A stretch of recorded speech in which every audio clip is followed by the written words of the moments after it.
Are you constantly exhausted? Yeah. Yet somehow haven't accomplished like anything meaningful today? Right. What if your brain isn't broken, lazy, or lacking willpower? What if it's actually just been hijacked? It is a pretty terrifying premise, honestly. But when you look closely at the mechanics of the attention economy and, well, our own neurobiology, it becomes incredibly accurate. Welcome to this deep dive. It is so good to have you joining us. Yeah, glad to be here. If you love unpacking the hidden mechanics of your own mind, make sure to subscribe to the BookSnap channel so you never miss out on these insights. Absolutely. Today, we're opening up a guide that completely flips the script on why we can't focus.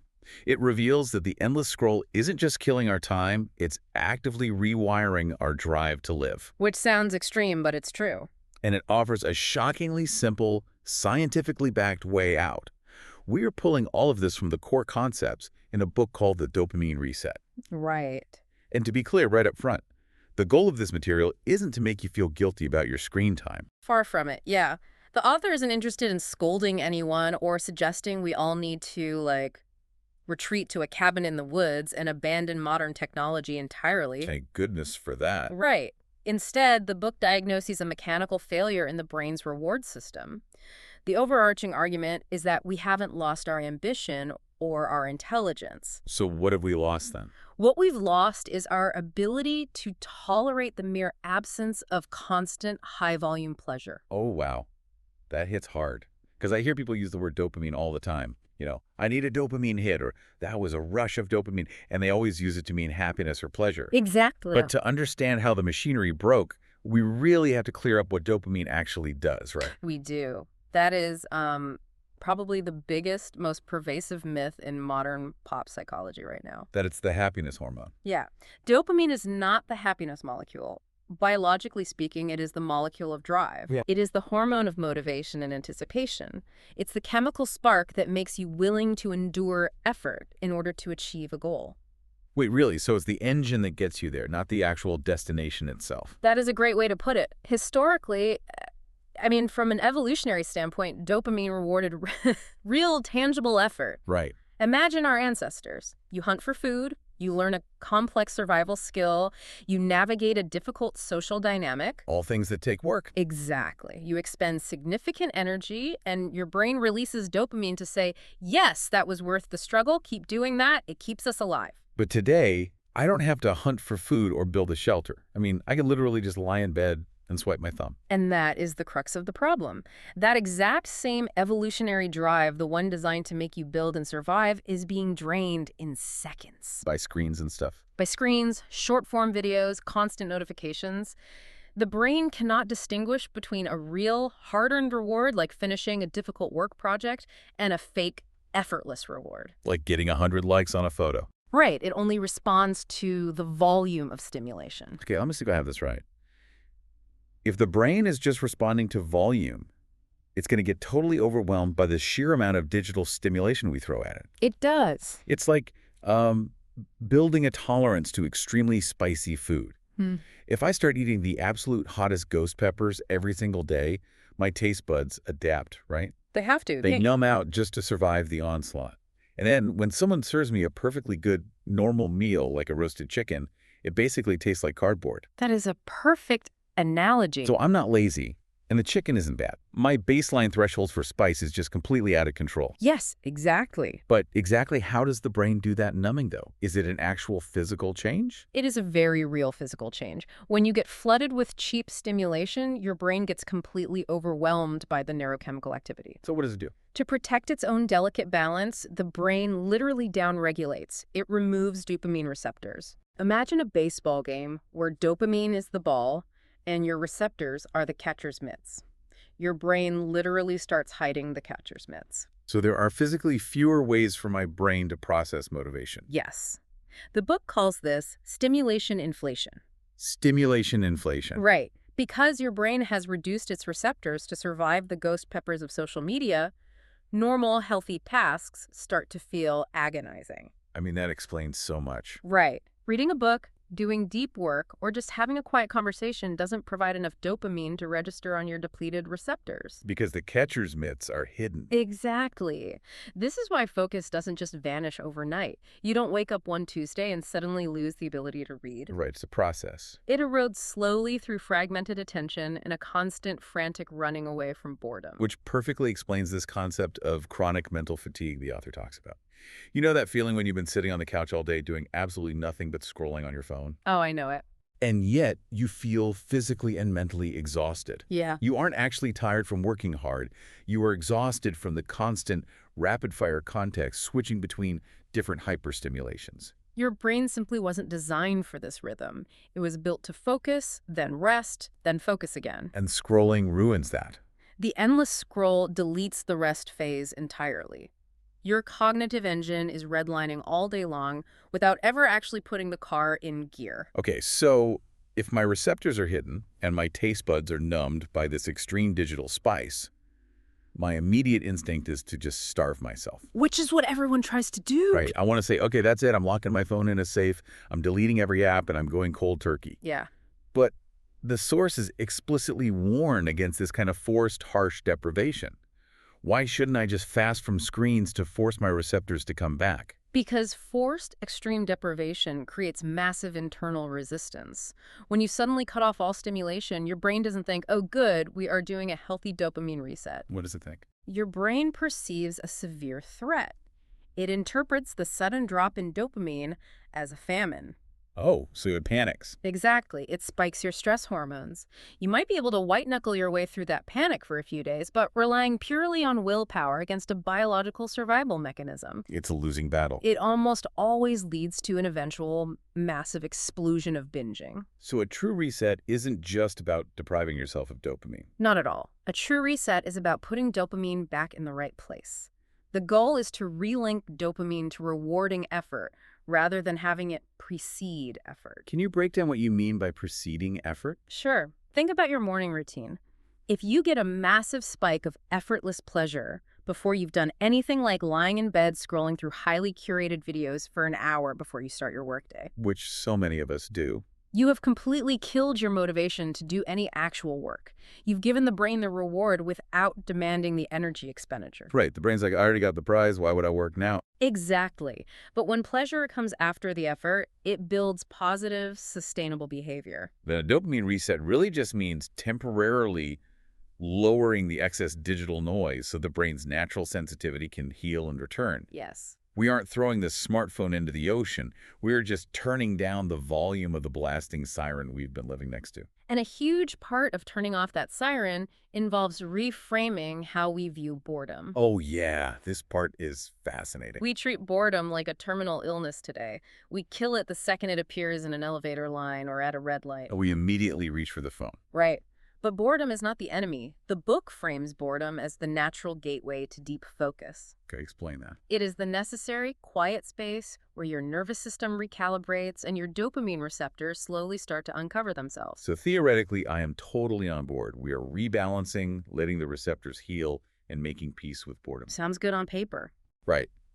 But how do I actually execute this on a random Tuesday when the phone is vibrating right there in my pocket? What are the tactical steps if we aren't going cold turkey? The tactical execution is where the rubber meets the road. The first rule is targeting only the worst offenders. Okay. You leave the helpful tools alone and go after the highly accessible, highly stimulating, but low-value triggers. So like the infinite scrolls. The infinite scrolls, the aimless app, switching the things that give you a huge spike, but leave you feeling emptier when you close them.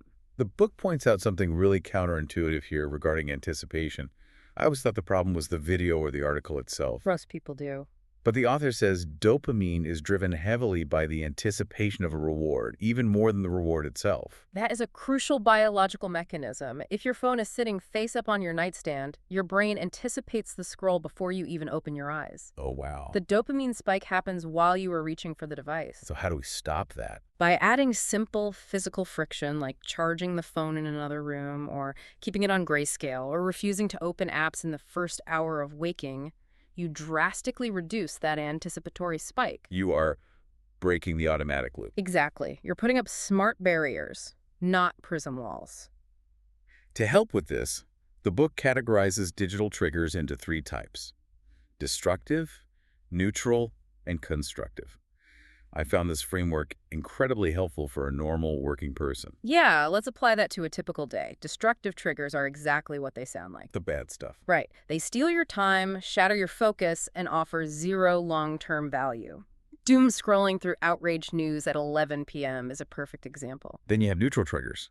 These are things that are harmless on their own, but they can be easily abused if you aren't careful. Like what? Like watching a cooking show, catching up on group chats, or playing a casual puzzle game on your commute. They aren't ruining your life, but you probably shouldn't let them bleed into a 6-hour marathon. Right, they need boundaries. And finally, constructive triggers. These provide slower, more demanding pleasure, but they actually build something lasting. Things like skills or knowledge. Exactly. Or even true relaxation. Reading a challenging book, learning an instrument, or exercising. And this leads to a major revelation for me. Yeah. I always assumed that to fix my bad habits, I needed to replace them with equally highly stimulating good habits. Yeah, that's a common trap. Right. Like, if I stop watching crazy action videos, I need to find the most intense, gamified productivity app to replace it. But the author says no.